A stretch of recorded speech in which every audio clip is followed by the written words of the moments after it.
Mesdames et messieurs, bonjour ou bien bonsoir, ça dépend de côté pour le soin pour tendre vidéo ça nous va le passer après-midi. Vidéo ça a un paquet d'importance, nous capable parler d'un paquet de bagailles très important. Nous avons immigration, nous avons ça qui passer à travers le monde là qu'on y a là. Premièrement, nous allons faire tendre un petit cours qui sa président Obama, ancien président Obama dit sur ça qui passé dans l'actualité dans le monde excusez-moi, actualité dans le monde là qu'on y a pendant la parler là, jeudi qui c'est 5 octobre 2025 là, pendant la parler là, nous connaissons bagayo un petit genre compliqué pendant la parler là, mais nous voulons pourtant dire que chaque citoyen, chaque leader dans le pays américain qui ça a dû se passer dans le pays, dans le monde là. Mesdames et messieurs, si c'est pour la première fois encore, on parle de découvrir Chanel, qui c'est Chanel Jean ce matin. Et si c'est pour la première fois, on a demandé s'il vous plaît, l'on monter sur Chanel là, pas oublier, abonner avec Chanel là, ban nous un petit thumbs up et partager. Il est important pour partager le bail amour et puis capable tendre ça cap passer, nous porter le baou, nous t'avez ou même ou prendre le soin pour tendre. Et pas oublier encore, si vous voulez supporter nous, nous avons un membership online, ou capable un membership dans nous, ou capable montrer que vous supportez nous. Ladies and gentlemen, thank you so much, guys, for those who will discover my channel for the first time. Don't forget when you enter, first thing you do, you like, it's thumbs up, right? Second, you share. Third, you let me know what you think. Fourth, don't forget, if you get a membership for me, I will get one back for you. I will support you back also. We got membership online. We have shop online. You can go buy your shoes, buy your clothes, whatever you need. You can go online and buying it. And then don't forget, and we have super chat. We got super thanks. You got everything is possible to show me that you support me. Remember that. I say that every day. You probably don't like me, but it doesn't matter. You don't like me or you like me. All you have to do, you want to show me that you support me. In return, I will make sure I do the same thing for you. Guys, there's a lot of things going on. A lot of things is going on in the world today. So, therefore, and I'm going to make sure you listen to the ex-president Barack Hussein Obama, what he think about what's going on this day here in United States or in the world. And again, once again, guys, don't forget, it's not the first time you enter to my channel. Don't forget to share, like, and subscribe. And also, we have membership online. You can only buy membership from me. Thank you so much, guys. I'm going to take you to the ex-president Barack Hussein Obama. Okay, guys, we're going to go, and I'm going to make sure you listen to it.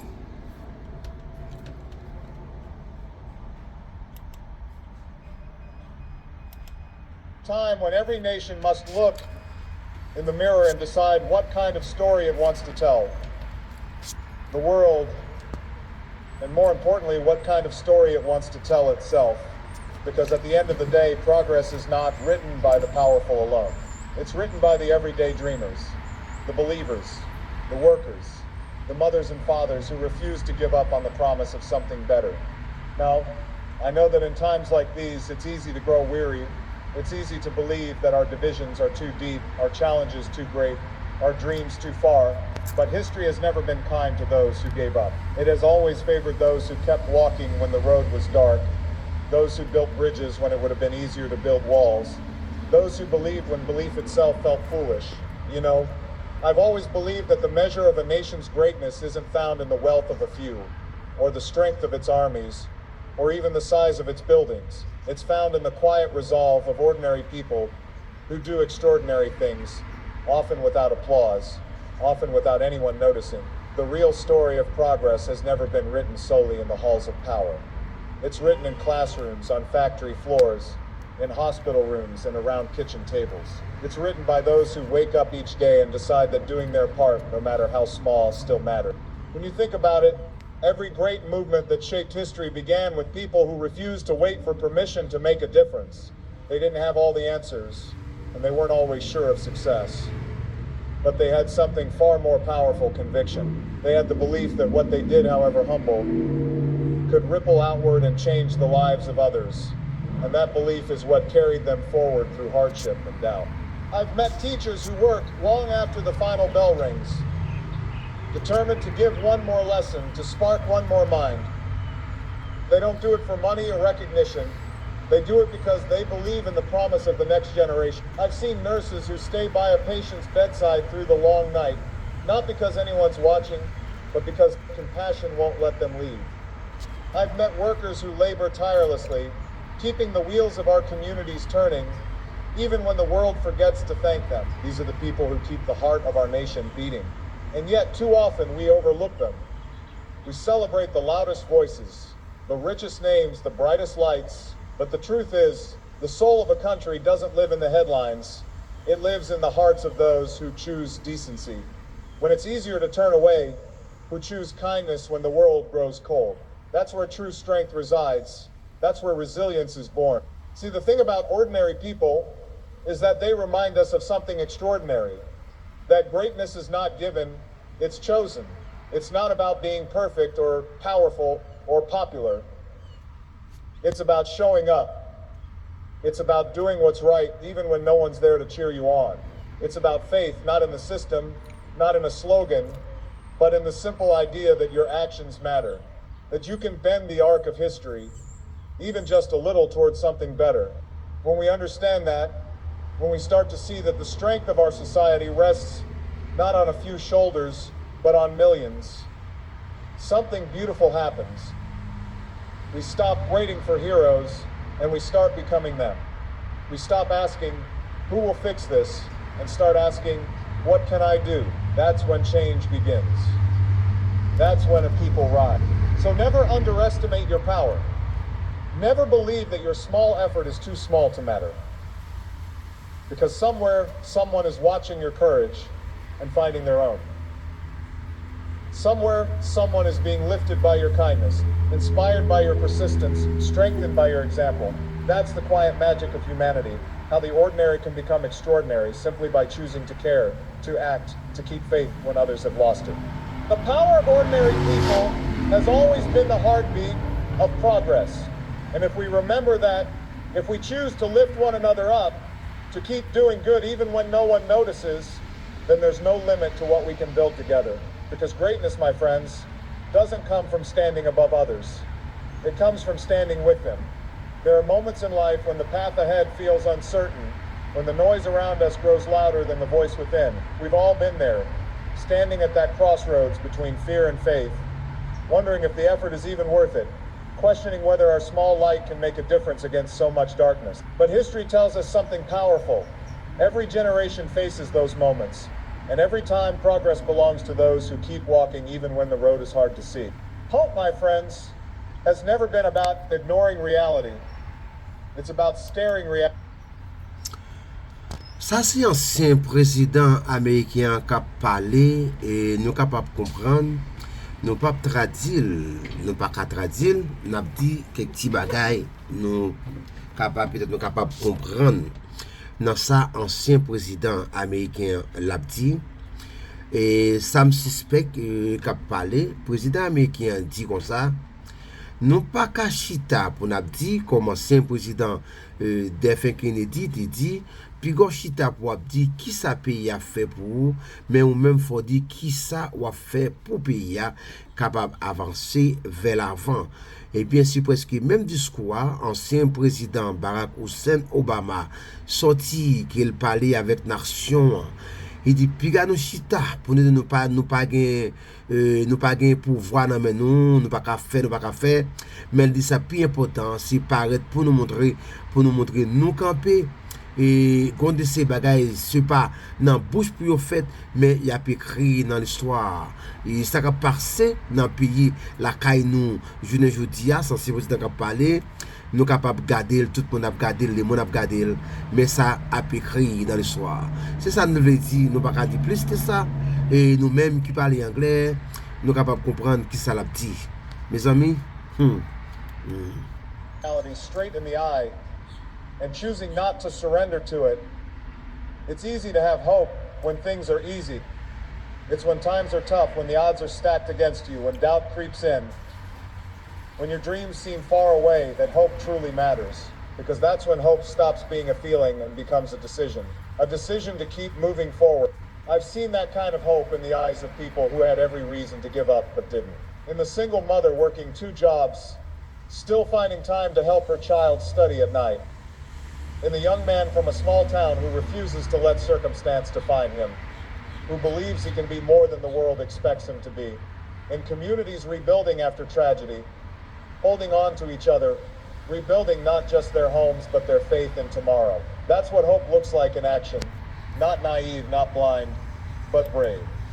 Président américain, lui parler, nous te cap dit en langage, nous sommes capables de dire longtemps dans parents nous dans le pays d'Haïti, nous toujours dit que parfois parents nous ça yo fait, yo toujours sorti, y a le travail, yo pas jamais entré, y a dormi, y a passé misère pour yo mettre petite l'école demain, yo gain espoir petite et comme nous toujours entendez, la cagne tout dit, ti moun c'est espoir malheureux, demain ti moun nan les capables de venir docteur ou ingénieur, maman avec papa, yo pensé que ti moun ça capable aider yo avancer. C'est ça président Obama dit, il dit comme ça, nous supposons brave. Nous pas supposé give up, nous pas supposé nous pas là-dedans, nous pas tirer comme nous n'a courir, mais c'est paraître tout n'importe gens ça y a. Demain, si il y a un changement, ou capable de contribuer dans ça que tu as fait là. C'est ça, le président américain dit. Les petits parents, c'est comme si nous nous même haïtiens longtemps, maman, nous, papa, nous, il y a travail dit, il n'y a pas écrit non, il y a travail dit pour faire nous à l'école, parce que demain, il y a un espoir, là, un docteur, un avocat, un ingénieur, on n'importe souvenir, un sénateur, un député, un président, parents sont-ils fiers, il y a des petites qui viennent au niveau ça. Mais je ne dis pas, bagaille a changé, mais ça, le président américain dit, mes amis, nous pas qu'à give up, nous pas qu'à battre. D'ailleurs, nous pouvons finir avec tout le bagage fini. C'est même ça qui a passé dans le pays d'Haïti actuel. C'est pour nous, si Haïtiens veulent, c'est nous pour mettre nous ensemble pour nous faire pays avancer. C'est pas le monde qui nous fait avancer pour nous. Haïtiens, nous critiquons plus que nous mettons main. Nous critiquons plus que nous gagnons l'amour. Oh my Lord, Jesus Christ. Nous critiquons plus que nous montrons l'amour. Mes amis, on n'a pas fait comme ça. C'est ça le président américain dit. Il dit que il faut que nous campions pour nous dire que nous avons passé l'idée, pour nous camper pour nous dire comment nous avons voté changement dans ce qui a passé dans le monde. Now, I won't pretend that hope is easy. There will be days when you feel like all your effort goes unnoticed, when progress feels invisible. But that's the thing about change. It's slow, it's quiet, it's often hidden until suddenly it's everywhere. You plant seeds, and for a long time it looks like nothing's happening. Then one day the roots break through the soil and you realize something beautiful has been growing all along. And that's why we keep going. Because what we do today, even if it seems small, even if it feels like no one cares, builds the foundation for something larger than ourselves. The student who studies late into the night, the artist who keeps creating despite rejection, the activist who marches one more time, the neighbor who reaches out. Nous connaissons dans le moment qu'on a parlé dans le monde entier, c'est pas aux États-Unis seulement, Saint-Domingue, Angleterre, la France, dans le monde, le Canada, il y a une crise d'immigration, un problème d'immigration qui a parlé. Moi-même, ça me fait, je prends le soin, mal chercher pour moi, est-ce que je capote un petit bagage dans ça qui a parlé. Même les nous tendez gain mauvaise nouvelle sur l'immigration, c'est comme ça tout, gain côté gain bonne nouvelle pour monde qui chercher, pour monde qui besoin pour aider yo, gain petit bagay n'attendez nous besoin tant de nous pas faut attendre histoire peut-être un monde qui réside dans pays aux États-Unis ou bien un monde qui est citoyen dans pays aux États-Unis ou bien un monde qui a TPS, un monde qui a travail, un monde qui a visa. Moi, il faut attendre, prends le soin s'il te plaît pour attendre ça qui a passé. Et si vous attendez des vidéos, peut-être pas attendre en anglais, il y a une façon capable de ou traduire en créole ou bien en français, n'importe langue ou attendez là. Moi le faut tendre, prends soin pour tendre, porter le barou, pas oublier. Abonner avec channel là, qui tout thumbs up pour nous. Bon nous petit like, nous gain membership online, ou capable supporter nous, ou capable ban nous corps online, ou capable voir super chat, super thanks ban nous pour capable dire nous apprécier qui ça n'a fait, nous pas dit qu'on nous pas besoin remettre nous. Nous pas dit que ou deux remettre nous, mais ou pas remettre nous, mais ou besoin montrer nous ou apprécier travail qui n'a fait. Brothers and sisters, once again, now we go into different direction. Now we're going on direction. We know the whole world is an issue. Immigration. Now I brought it to you so you will understand what's going on. I went and you do all my research so I can bring it to you as my fan, as my family to support me to it. And once again, if that's the first time you enter to my channel, don't forget to share, like, and subscribe. Don't forget we got membership online. You can buy membership for me. You can give me a super thanks, you can give me a super shout, however you want to do it. You can go online shopping, buy shoes, buy clothes, buy whatever you want to buy, and show me that you support me. Guy, I'm going to let you listen to it, pay attention to it. It's good for you. Share with your friend, with anybody you know who might need to listen to this message. Thank you guys. Immigration.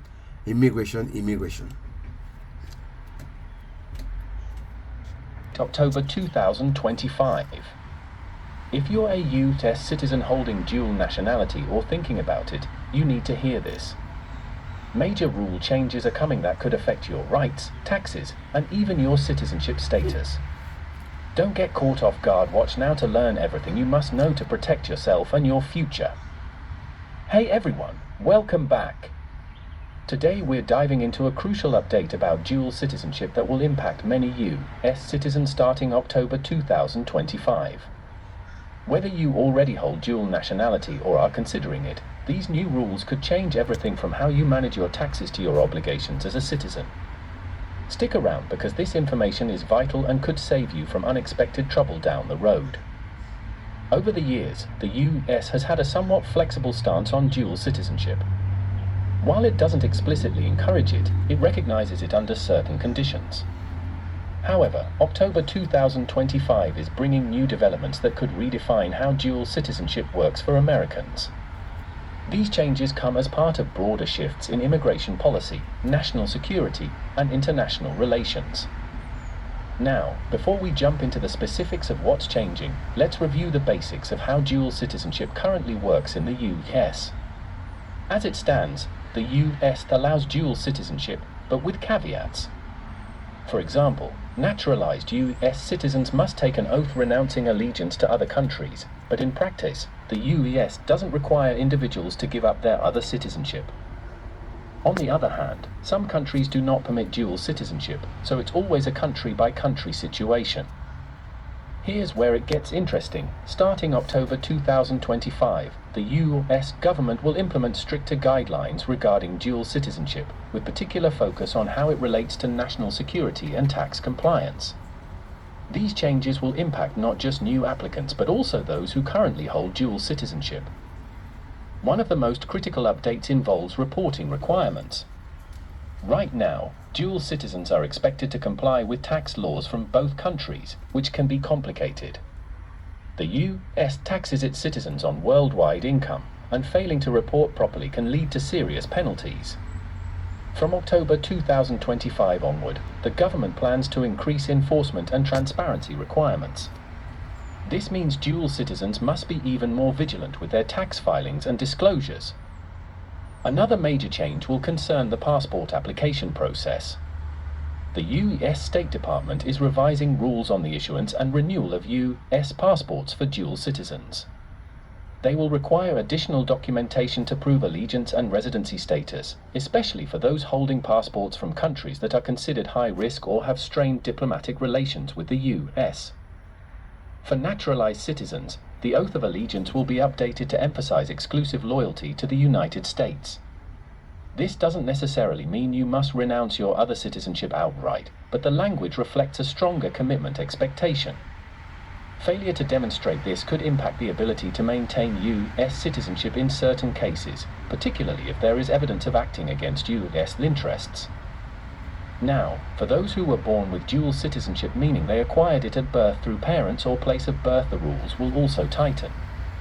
The government will introduce more rigorous checks when these individuals apply for federal jobs, security clearances, or other sensitive positions. Dual citizenship will not automatically disqualify you, but it will require a thorough background investigation to ensure there are no conflicts of interest. Let's talk about military service. For decades, dual citizens have served honorably in the U.S. military. However, starting October... And that includes our great police officers and firemen and all of these people that are doing so well. Together over the next few years, we're going to make our military stronger, tougher, faster, fiercer, and more powerful than it has ever been before. I rebuilt our nuclear, as you probably know, but we'll upgrade that also and just hope we never have to use it. We have to hope we never have to use it, because the power of that is so incredible. I see things, I don't think they'd show it to you. I really wouldn't want them to show it to you.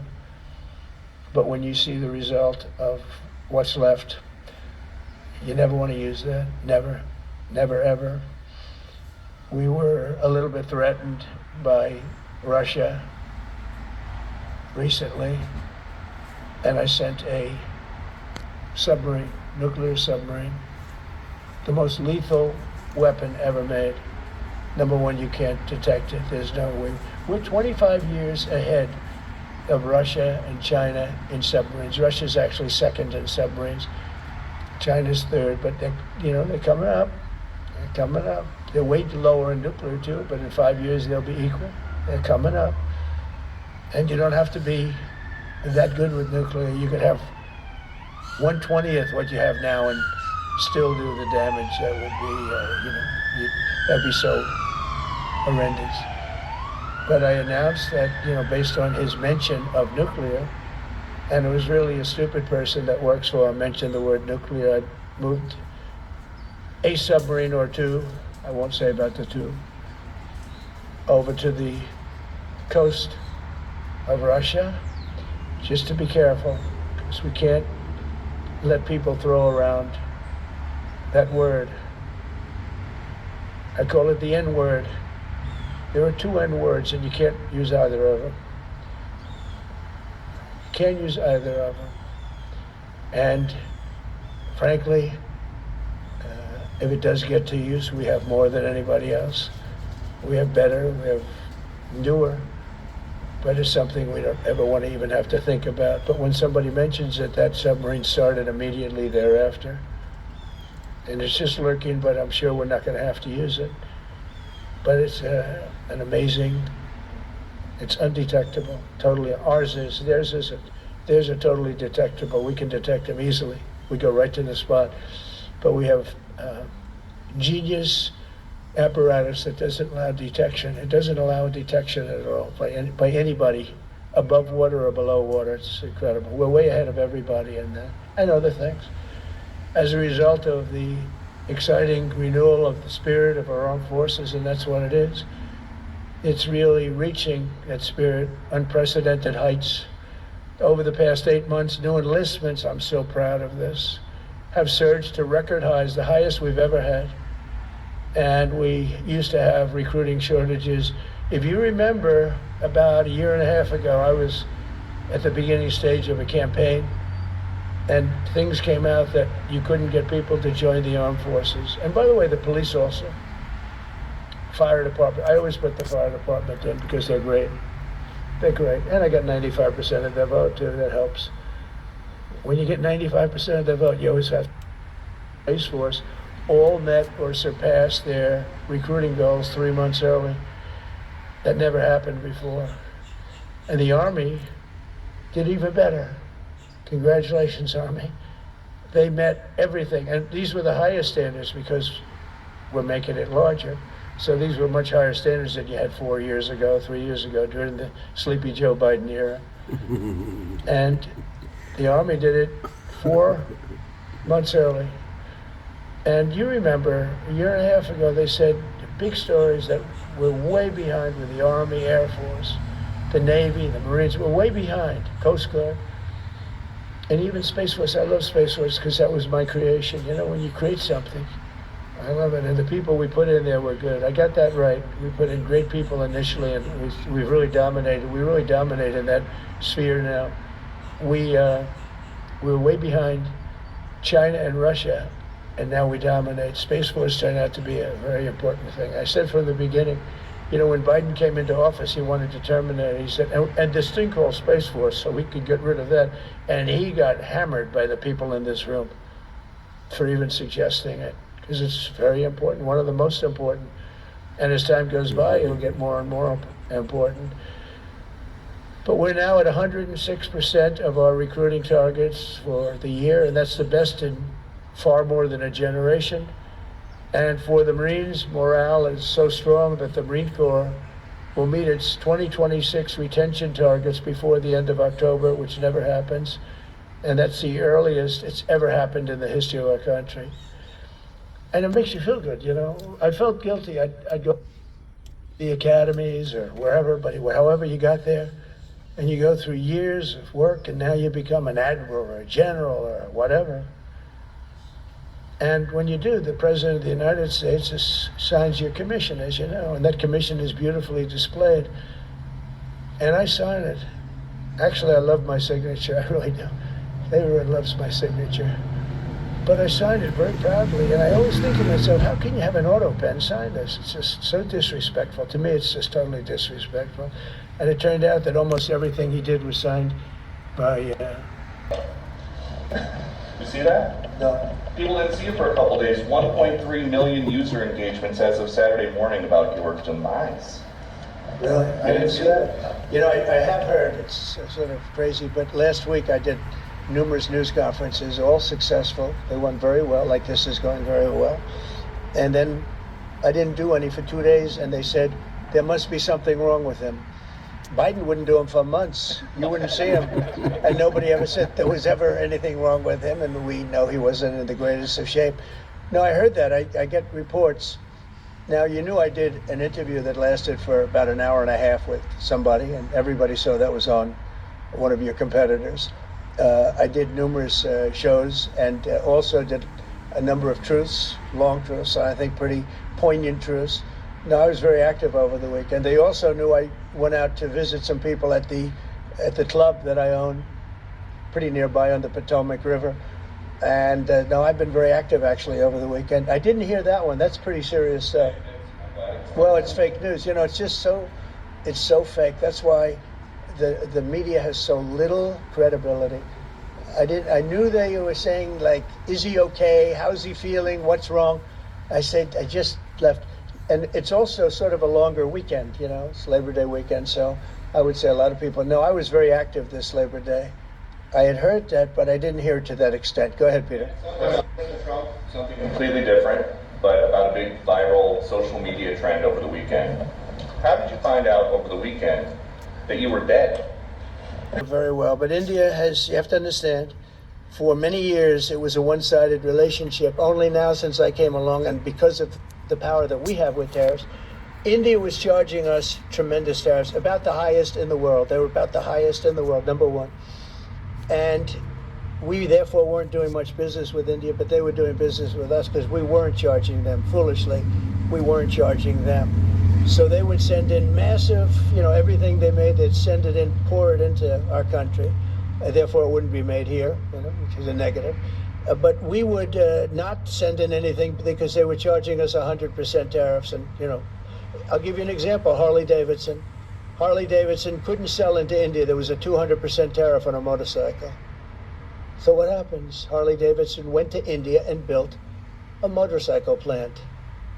And now they don't have to pay tariffs. Same thing as us. So what we're doing is literally thousands of companies are coming into the U.S., car companies, AI, but, you know, more traditionally car companies. We have so many car company factories under construction or being designed right now. And they're coming from China, they're coming from Mexico, I must tell you, and they're coming from Canada, a lot of them coming from Canada. But they're coming into our country because they want to build here. And they want to build here for two reasons. Number one, they'd like to be here. And number two, the tariffs are protecting them. And number three, they want to avoid paying tariffs. When they build their cars here, they don't have any tariffs to pay. You know, when you build here, you don't have any tariffs. No, we get along with India very well, but India has, you have to understand. Welcome back to USA Speaks, your trusted source for the most accurate and up-to-date immigration news, analysis, and insights. Today, we're covering a historic turning point in U.S. immigration policy. The Supreme Court of the United States has issued a landmark ruling, one that legal experts, immigration attorneys, and families across the nation are already calling a game changer. In this video, I'll break down exactly what the court decided, what it means for immigrants and their families, and most importantly, how this ruling could impact your life in the United States. Before we get started, don't forget to subscribe to the channel and hit the notification bell so you never miss an important update. Background of the case. The case before the Supreme Court focused on the federal government's authority to set immigration and enforcement priorities. The question was, should all undocumented immigrants be treated the same under the law? Or can the government decide who to target first? For example, should ICE prioritize individuals who have committed serious crimes? Or should they treat a mother of two who has lived peacefully in the U.S. for 15 years the same way? In a 6-3 decision, the court ruled that the government does have the authority to set and enforce its own priorities. But here's the key. Constitutional protections must always be respected. That includes due process, fair hearings, and accountability. Breaking down the ruling. So what does this ruling mean? The government cannot apply immigration laws in ways that violate basic constitutional rights. Enforcement must be fair and humane, focused on genuine threats to public safety, not simply hardworking families. Immigration enforcement must strike a balance between justice and security. This ruling validates what many advocates have argued for years. Enforcement should not create fear. It should create fairness. Immediate effects of the ruling. 1. Removal proceedings. Undocumented individuals still have the right to full legal process before deportation. That includes hearings before an immigration judge and the right to appeal. 2. Enforcement focus. Immigration agencies now have stronger legal backing to prioritize high-risk cases. Serious criminals or national security threats, high priority. Families with U.S.-born kids, longtime residents, no criminal history, lower priority. 3. Deferred action programs. While not the central issue, the court confirmed that the government has discretion to manage. This creates opportunities for potential expansions or restorations of protections in the future. Short-term changes expected. Immigration attorneys expect several short-term changes. Fast-track deportations may slow down under the new guidelines. Agencies will update procedures, possibly delaying non-priority removals. Past cases may reopen, especially where rights were previously denied. But remember, this won't happen overnight. Implementation could take weeks or months. That's why now is the time to consult a licensed immigration attorney if you have a pending case. Don't rely on rumors. One mistake can be life-changing. What this decision does not do. Let's clear up some misinformation. This ruling does not grant automatic legal status, change visa quotas, green card rules, or citizenship pathways, open borders, or end immigration enforcement.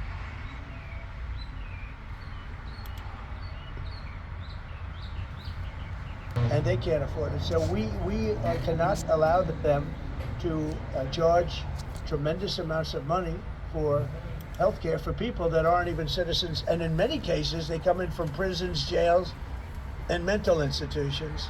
And we can't let that happen. So we have a big fight over that. We have a fight over open borders. They still want open borders. We're having a fight over men and women's sports, if you believe it. You would have thought they would have learned. That's not a good issue. And we have a fight in transgender, as you know, transgender for everybody. And that, when you talk medically, that's a lot of money too. That's a lot of, those operations are bad. So those things are also being discussed right now. I mean, Can you imagine we're actually talking about open borders? So we now have a great border, and we have a great country. Our country was dead 1 year ago. Now we have the hottest country anywhere in the world. Big difference. Yeah. What can you say about the state of the Democrat Party when they have a 33% favorability rating on average in recent months, and they're willing to shut down the government over healthcare? They're not shutting it down. We're not shutting it down. We don't want it to shut down because we have the greatest period of time ever. I told you, we have $17 trillion being invested, so the last person that wants it shut down is us now. With that being said, we can do things during the shutdown that are irreversible, that are bad for them and irreversible by them, like cutting vast numbers of people out, cutting things that they like, cutting programs that they like. And you all know Russell Vought. He's become very popular recently because he can trim the budget to a level that you couldn't do any other way. So they're taking a risk by having a shutdown because of the shutdown, we can do things medically and other ways, including benefits. We can cut large numbers of people out. We don't want to do that, but we don't want fraud, waste, and abuse. And, we're cutting that. But they want to have illegal aliens come into our country and get massive health care at the cost to everybody else, and we don't have it. And that's I would say, the number one reason that they want to strike is to get illegal immigrants health care. And, Gavin Newsom wants that too in California, and it's destroying California. We can't have that. We're not going to let it happen. Do you have a plan?